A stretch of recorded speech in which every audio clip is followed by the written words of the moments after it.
시편 28편 1절입니다.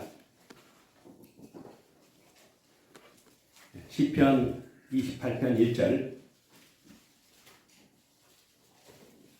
이 말씀을 우리 같이 봉독하시도록 하겠습니다. 여호와여, 내가 주께 부르짖으오니 나의 반석이여, 내게 길을 막지 마소서. 주께서 내게 잠잠하시면 내가 무덤에 내려가는 자와 같을까 하나이다. 아멘. 오늘 이 시편 이제 저자가 다윗입니다. 한 2년 전에 시편을 하다가 27장까지 했습니다. 그래서 이제 누가고 끝나고 또 이제 하게 되면 쭉 할지 모르겠지만은 시편을 가끔씩 한번 해봐야 되겠다 하고 이제 묵상하는 중에 오늘 28편을 하게 됐습니다.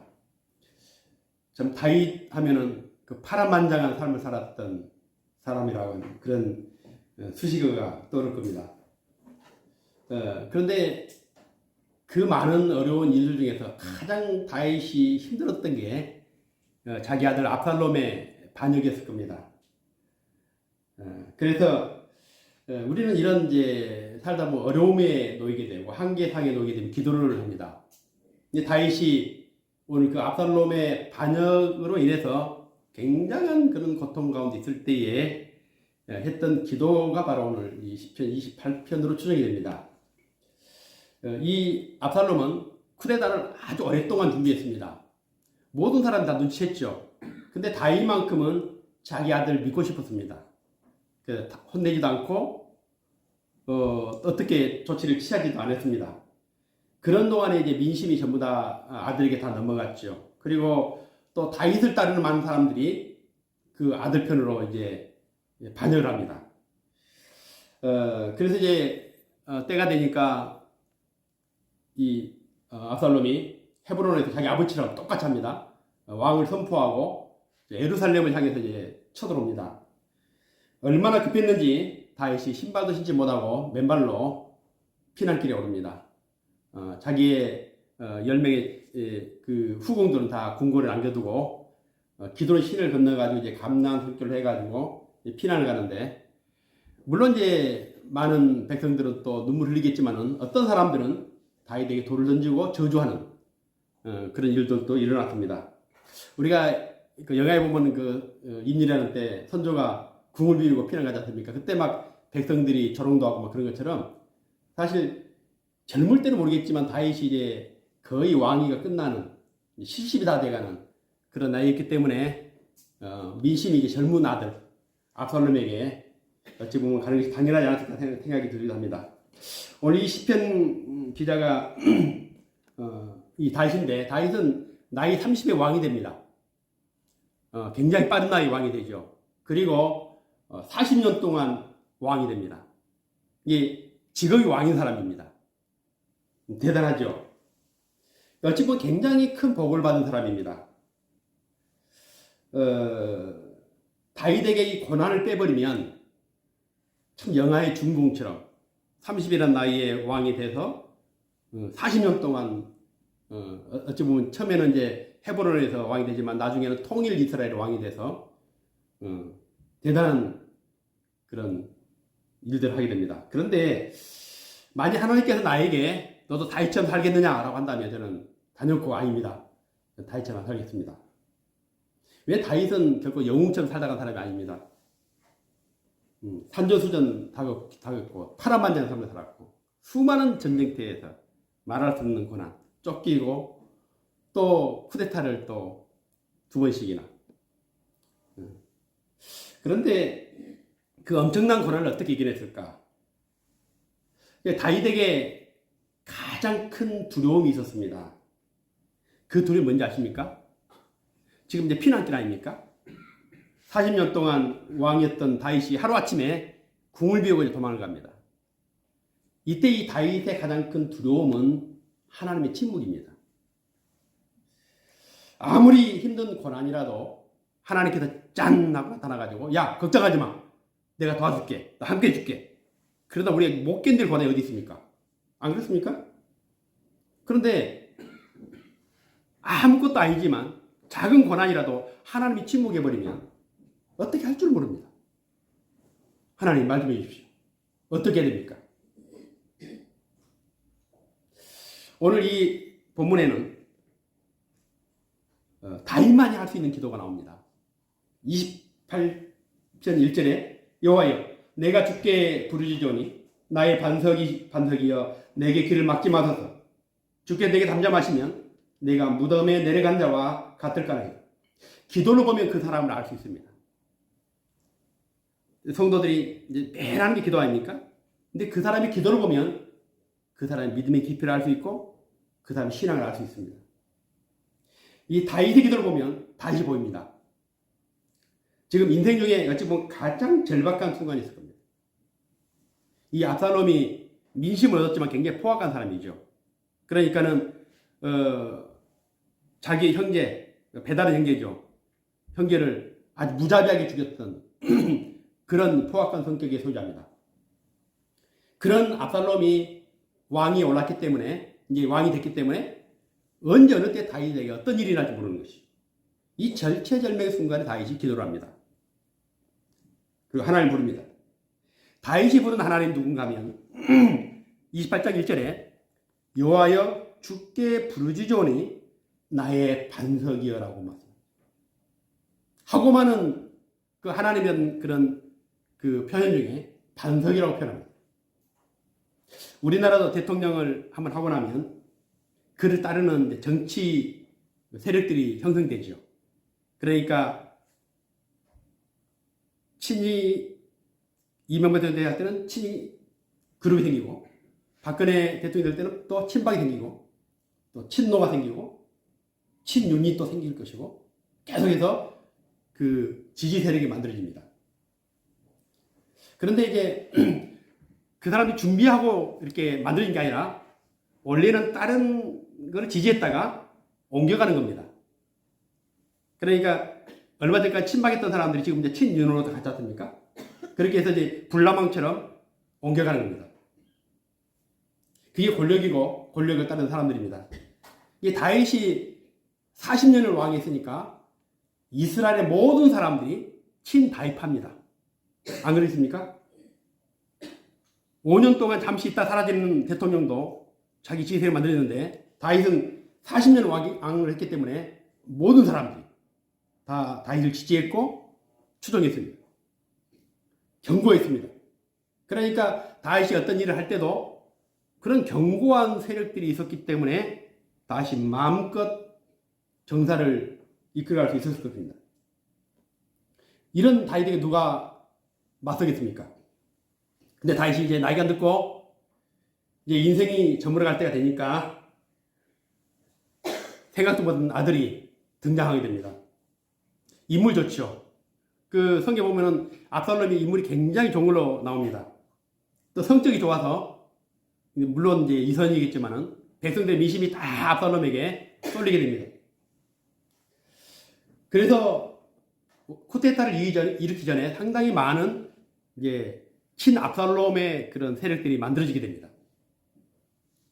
그런데 이 다윗에게 뼈아픈 게 뭐냐면은 물론 이제 일반 백성들이야 뭐 그렇게 견심할 수 있죠. 근데 가장 자기와 허심탄회하게 그 친구였던 그리고 모사였던 아히도벨이 자기 아들 패를 해버립니다. 굉장한 어찌 보면은 그 고통이었죠. 그런데 이제 다윗의 약점 누구보다 잘 알고 있는 사람이 아히도벨입니다. 그래서 이제 아히도벨이 압살롬이 그걸 부추깁니다. 야, 네가 예루살렘에 성에 들어가면 제일 먼저 너희 아버지가 두고 간 후궁들을 건드려. 왜요? 자기 아버지 여자를 찾았기 때문에 그는 어찌 보면 왕의 정통성을 가질 수 있다는 것이죠. 이 엄청난 파렴치한 일을 그것도 자기 친구였던 아히도벨이 자기 아들에게 모사를 그렇게 꾸밉니다. 이게 다윗의 약점을 가장 잘 알고 있었죠. 그리고 또 압살롬에게 또 요구합니다. 내게 군사 12,000명만 주면 내가 너희 아버지 목 따가지고 올게.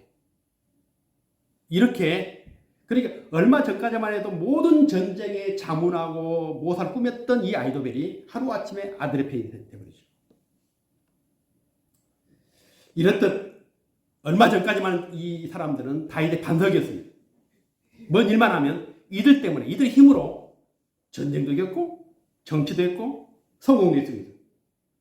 그런데 다윗을 배반하고 한순간에 이 반석이 다 무너져 버린 겁니다. 반석이 어디 있습니까? 세상에 반석이 있습니까? 말은 당근을 주면 따라가지요. 사람은 돈과 권력 주면 다 따라갑니다. 그러니까 지금은 견고한 것처럼 보이지만 어느 순간 그들은 내게 칼이 될 수도 있고 내게 비수가 됩니다. 다윗이 그런 거 아닙니까? 얼마 전까지만 그랬죠. 그런데 다 미신 위반하죠. 충성된 신하에서 떠나죠.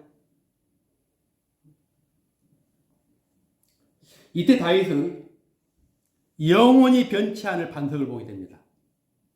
얼마 전까지만 해도 자기의 충성스러운 신하들이, 군인들이, 그리고 또 친구가 아니면 그 백성들이 자기의 반석이었지만 오늘 그것이 다 무너진 순간 오늘 다윗은 진짜 나의 반석은 하나님이시구나.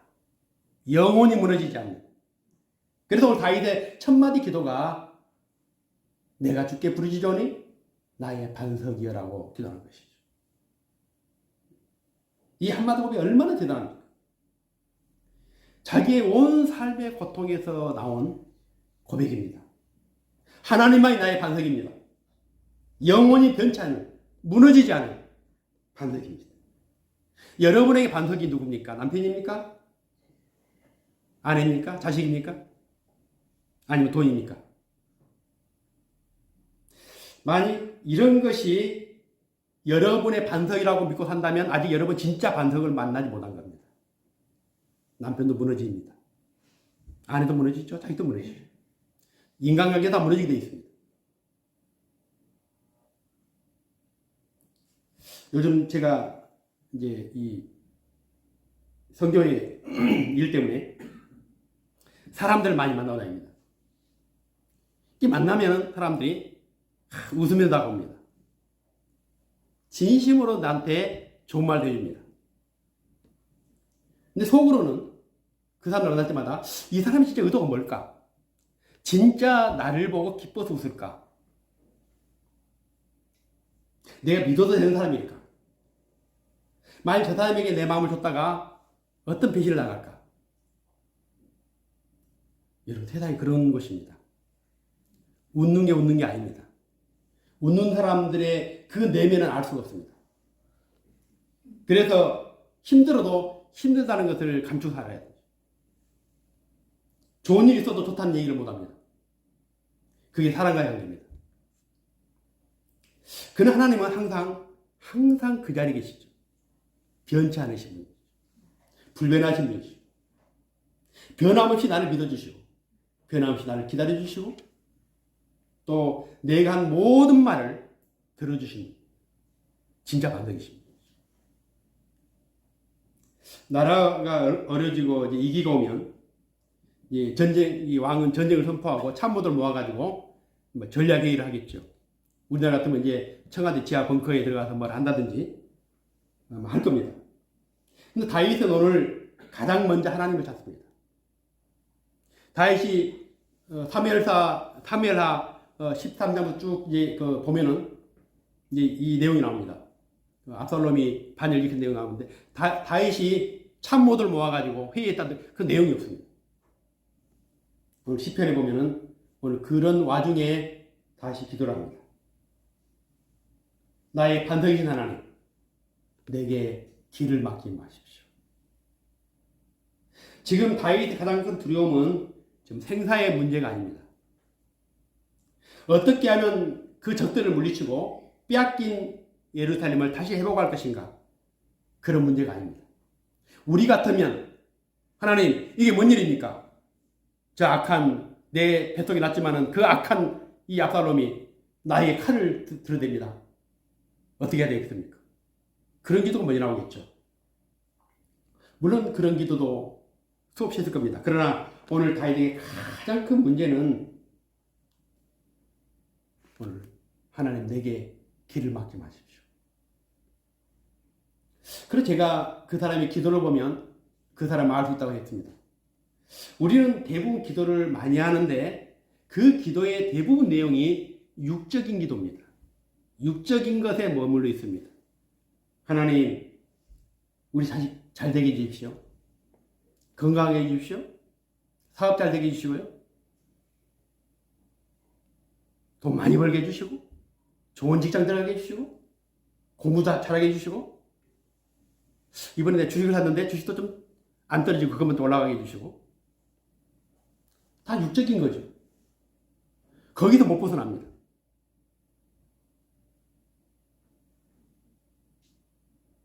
우리가 대부분 기도하면서 눈물을 흘리죠.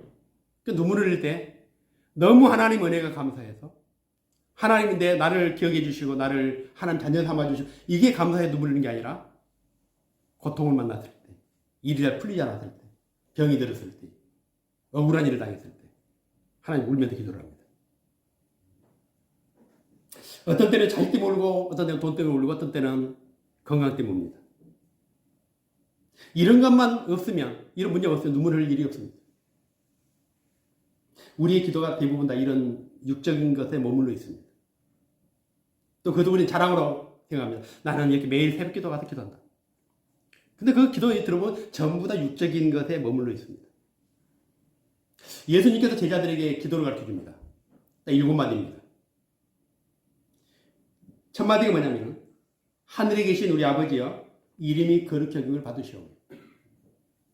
영적인 기도시죠. 두 번째가 나라의 임합시니. 세 번째 마디가 뜻이 하늘에 이룬 것 같이 땅에서 이루어지이다.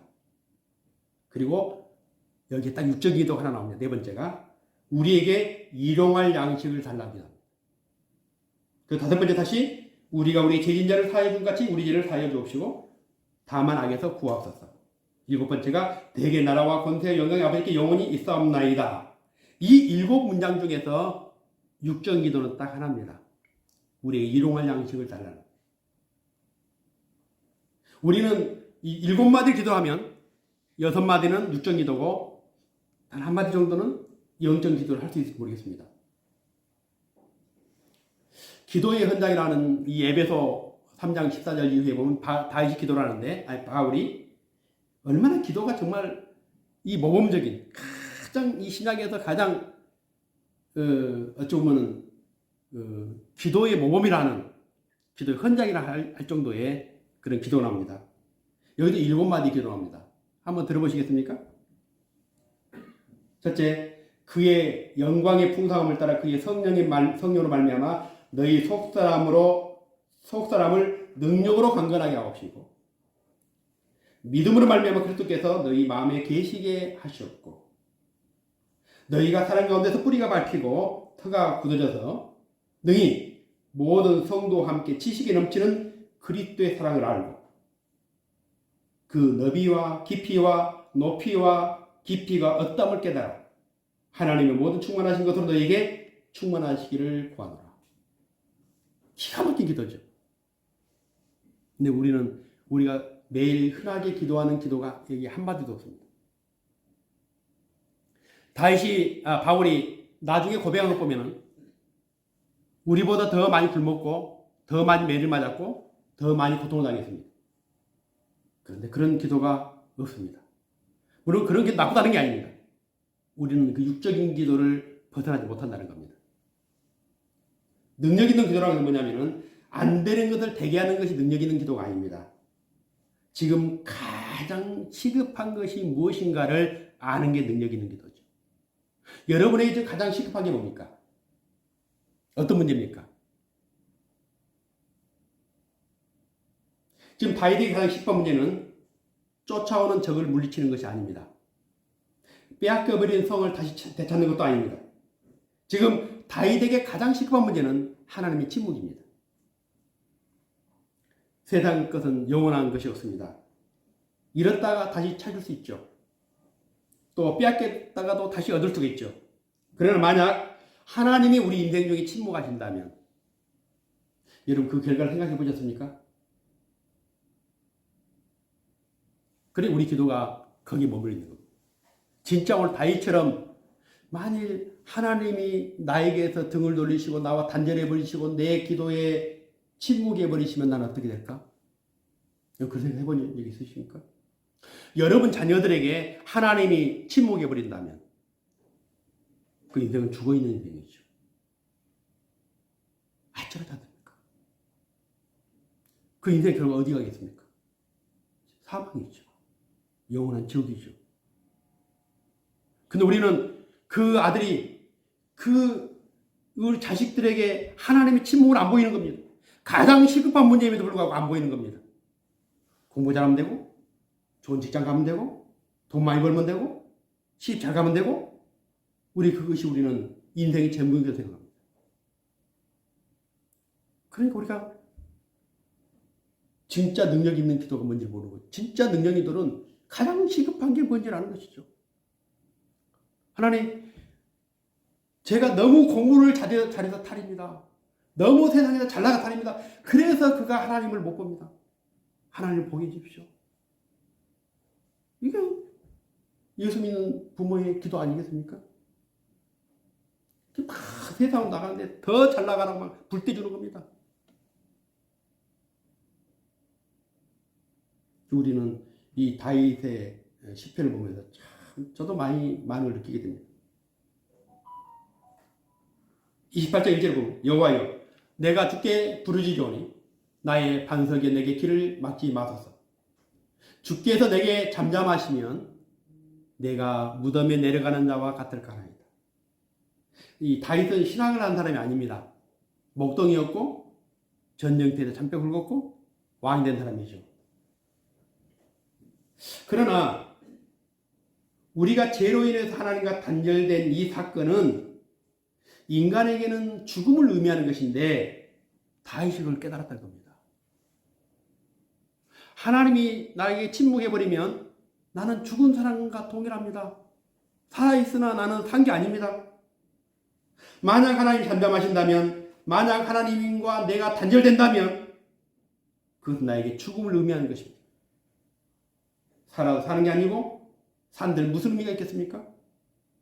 왕위를 되찾는들, 궁전을 다시 되찾는들, 하나님과 단절되면 나는 아무것도 아닙니다.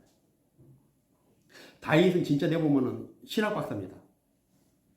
이제 교회에서는 이제 목사들이 큰소치지만 또 학교 가면은 그 박사들이 큰소치지 않습니까? 그런데 참 대단한 것 같아요. 어떻게 이런 정말 심오한, 저도 우리 이제 총회 신학교에 좀 관여를 하고 있는데 이 박사 아닌 사람 저밖에 없습니다. 그럼 자꾸 나만 나면 박사 빨리 해야 되지 않냐고. 근데 논문 한 편으로 박사가 되는 것보다 저는 제 아래에 있는 우리 실존을 아는 것이 진짜라고 생각합니다. 이걸 깨닫지 못하면은 아무리 학이나 신학이나 의미가 없는 것입니다. 나에게 하나님은 어떤 분인지, 맨날 우리 육적인 기도에 같이 있다 보니까 물론 기도하지 않는 것보다는 좋을 수 있지만 껍질이나 쭉지는 똑같은 것이죠. 저는 인생 중에 2번 경험하고 싶지 않은 일들이 참 많습니다. 그런데 그런 인생의 뜻있는 경험 속에서 나의 반석이신 하나님을, 존귀하신 하나님을 만났던 것 같습니다. 제 경험은 그렇습니다. 제가 시편 28편을 묵상하면서 나에게 가장 어려운 때가 언제였을까? 근데 내가 가장 어려울 때에 하나님이 나에게 가장 가까이 있을 때, 그러니까 지금도 밖에 나가면 별이 떠 있습니다. 안 보이죠? 어두워야 보입니다. 하나님도 항상 계시지만 내 인생에 진짜 고난을 만나면 하나님이 더 분명해지고 선명해지고 반석처럼 보여지고 든든한 내 동행이 되는 것이죠. 시편 28편 묵상하면서 제가 오늘 설교 제목이 영광스러운 피난길입니다. 다 잃어도 하나님만 만난다면, 하나님만 있다면, 그 하나님이 어떤 존재인지를 깨닫게 된다면 잃어버린 것은 아무것도 없는 겁니다. 하나님을 다시 회복한다면 이전보다 우리 삶은 더 영광스럽게 될 것입니다. 이 다윗은 이 피난길이 가장 영광스러운 반석인 하나님을 다시 한 번 만나고 하나님의 침묵이 얼마나 자기에게 큰 그런 고통인가를 깨닫게 되는. 그래서 제가 정말 우리가 이런 경험들을 어떻게 할 수 있을까? 다윗은 피난길에서 이런 경험을 하게 됩니다. 그래서 제가 이 본문을 시편 28편을 내가 묵상하다가 이 1절에서 내가 갇혀가지고 2절을 못 넘어갔습니다. 오늘 제가 9절까지 다 해야 되는데 그래서 1절까지 일주일 내내 묵상하다가 1절만 하게 된 겁니다. 오늘 다윗의 영광스러운 피난길이 여러분의 삶 속에도 있기를 축원을 드립니다. 다시 한번 우리 인생의 가장 중대사의 하나님의 침묵. 모든 사람들은 그것이 당연한 걸 생각하고 그것이 아무런 문제가 없는 것처럼 살아가지만 우리는 단 한순간도 하나님의 침묵이 있어서는 안 되는 하나님의 자녀들입니다. 오늘 다윗이 피난길에서 하나님 만난 것처럼 피난 같은 이 세상 길 속에서도 날마다 하나님을 깨닫고 만나고 동행하고 기도하고 응답받는 그런 축복의 성도에게 되기를 주의 이름으로 축원을 드립니다. 기도드리겠습니다. 살아계신 아버지 하나님, 캄캄해져야 하늘의 별이 보이듯이 우리가 고난을 만나고 배신을 당하고 어려움을 당해야 하나님이 보입니다. 그만큼 어리석습니다. 그러나 그렇게라도 하나님 만날 수 있다면 얼마나 축복인지 다시 깨닫게 됩니다. 다윗의 피난길은 가장 고통스러운 시간이었지만 하나님을 만날 가장 영광스러운 시간이었음을 보게 됩니다. 아버지 하나님, 우리의 삶 속에서 이런 영광스러운 시간이 되게 하여 주시고 이런 시간을 경험하게 해주시고 오늘 주님 안에 더욱더 강건하여 반석이신 주님을 의지하고 남은 인생 살아갈 수 있도록 축복하여 주옵소서. 감사하며 예수님 이름으로 기도드리옵나이다. 아멘.